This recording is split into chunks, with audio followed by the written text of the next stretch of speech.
Hi, welcome to my video presentation on the topic of the redundancy principle. I'm your presenter, Roel de la Garza.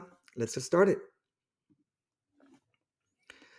Today's learning objective will be to understand the meaning of the redundancy principle, learn the differences between full and partial redundancy, and know when redundancy is needed for e-course instruction based on learners' needs.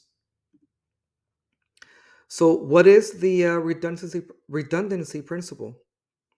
The redundancy principle is a concept that redundant on screen text, such as captions, includes text displayed on the screen that repeats the same information already provided in the narration of a multimedia lesson.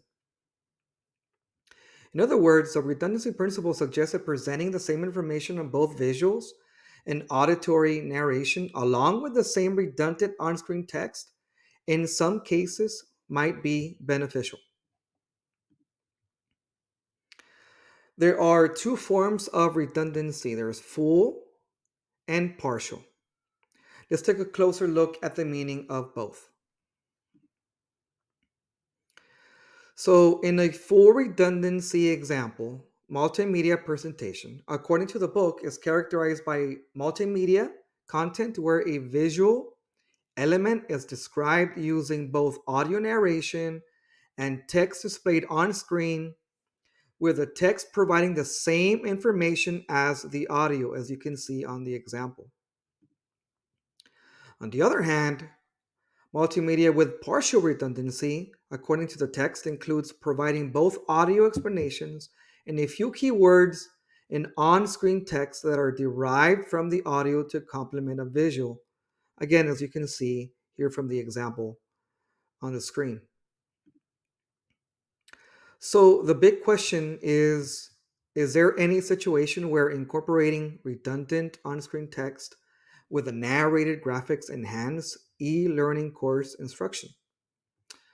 The answer to that question will depend on the needs of the learners.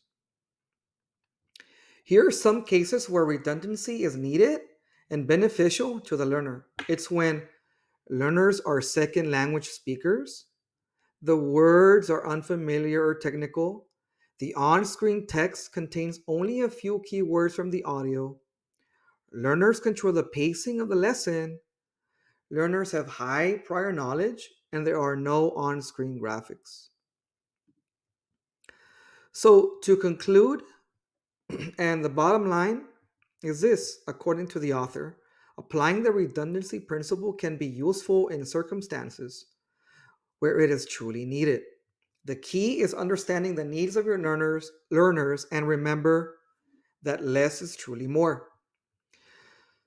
I hope you came away with a little bit more knowledge and understanding on this topic. This was my presentation, and thank you once again for joining me.